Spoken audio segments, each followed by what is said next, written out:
New Saga episode 1. Also, good episode.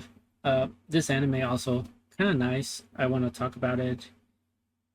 And it starts off having a really interesting uh, first episode. I think this is one of those that starts off with instant world building where we learn of the five humanoid races that are in this world, which are the humans, the elves, and the dwarves. And they let us know right away that these three races of humans have been gifted powers of light. And then we have the opposition of humans, which are the demons, which, although there's less of them, have been blessed with the power of darkness, and which individually just makes them already stronger than any human. And basically puts them against one another. One with great numbers, one with few numbers but greater strength. They're kind of like colliding for about 1,000 years, and then a new king kind of takes over the demon, and this lets them have a bit of peace for a while, and until like the new a new demon king overtakes this new one. So this new king that overtakes uh, the moderate king, as they call them, just completely decides, ran out of the blue after a bit, to just launch an attack on the humans, which ends up being called like the Great Invasion, which it was really great. They completely decimated some of the largest human forces in existence, which kind of puts the humans already at the back foot and kind of have to regroup and have to take some drastic measures where they have to launch a suicide attack against this demon king to completely take him out and hopefully be able to end this war that is currently happening with them. So we have our main hero force already arriving at the castle, already facing some demons, and it's not looking good. One of them has to stay behind to make sure the others are able to go at the demon king and be there in the with the most energy intact to take him out. So the our main hero, which is Kyle, kind of takes this potion, and it probably increases his strength to that of like a demon, or increases it like tenfold, something like that. Don't really know. We just know that Ursa looks at it and is kind of concerned because there's probably a heavy price to pay when you drink a potion that boosts your energy like that. But even though our human hero drank a potion to make himself stronger, it still was not enough. Like, this demon king was attacking him with this skill called elimination, which just completely obliterated everything it touches.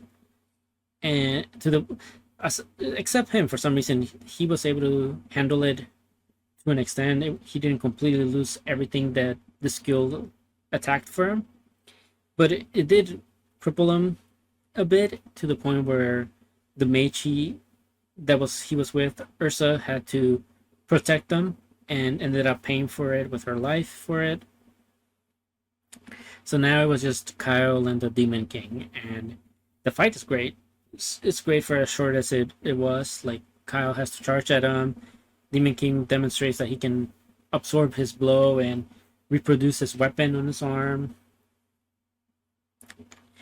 And in the back, you just see them like uh, charge for their final attack.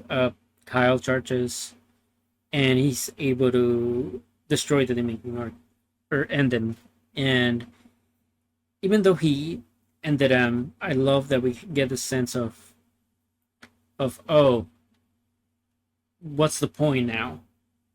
He beat the Demon King, he ended him, but there's nobody there to celebrate with them.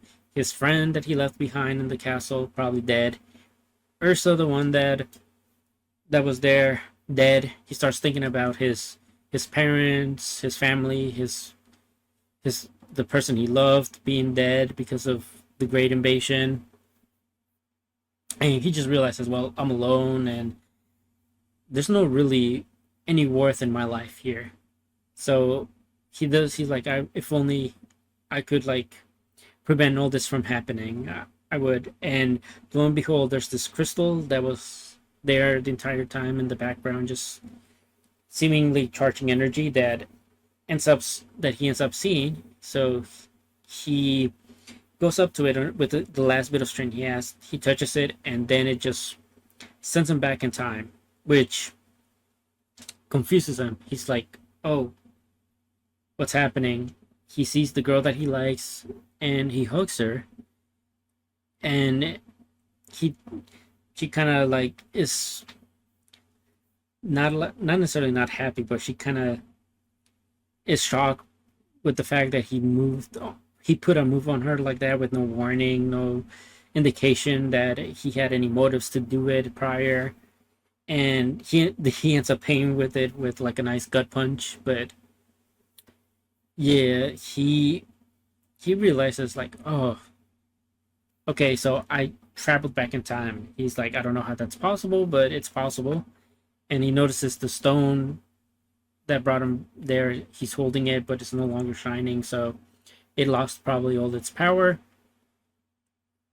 And then he just goes about his day, sees that there's food for him, and he eats it because apparently when they were going through this big war back in the present day, he wasn't eating well or as good as he was there, and then he eats it all. The friend that sacrificed himself earlier, or like later sacrifices himself so that he can beat the Demon King, shows up and is like, well, since you ate all the food, consider it your birthday gift. Which he's not the only one that does that. The mother also like told him, well, you ate all the food, just consider it my birthday gift to you. And it's kind of like, well, you guys are kind of cheapskates, just get me a present. Don't don't be giving me pretending that the food that uh what's her name, Elise or Lise Lise made for them is just, or made for him, is their own gift.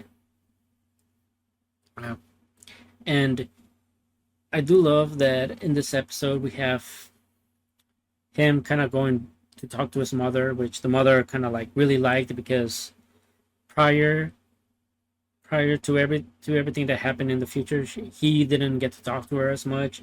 So she always was like, well, something happened and we haven't talked as much, but I really enjoy our talks. So to me, that was like really, really nice seeing that he thought about his mother, not only because his mother is probably one of the best people that knows about magic there, but also because this is also a way for him to be able to spend time with his family that he didn't get to, that he didn't really do in his previous in the future, or like in his previous life. So this is a way for him to do that, and also be able to come to get some knowledge on like how it was possible for him to travel back in time. And we learned that through this technique called the Forbidden Rite, it might be possible, but it would require like a huge amount of sacrifice to gather up the energy required for him to do that. And it just puts in perspective, like, okay, so maybe this is exactly what the Demon King wanted. He wanted to get this much energy, to be able to go back in time through this Forbidden Rite, which we find out is probably only the reason why he was able to do that. Why Kyle was able to go back in time was probably the divine dragon heart that he has on him. It is said that this divine heart was used by this kingdom that made him prosperous, but after it stopped shining, they stopped feeding it power, the kingdom completely fell into ruin after it no longer could hold any, after it used up all its power. So it feels like these dragon hearts are kind of like a double-edged sword, while it could help you a lot, it's also going to hinder you a lot. And we see that Kyle really enjoys seeing the town also, and he comes to a conclusion as he meets Lise in, I'm assuming, one of their usual spots where they normally meet, and he kind of just blurts out like, "Oh, you know what? I'm here 3 years in the past. I don't know how I don't know why I'm here, but while I'm here, I'm gonna defy faith. I'm gonna make sure that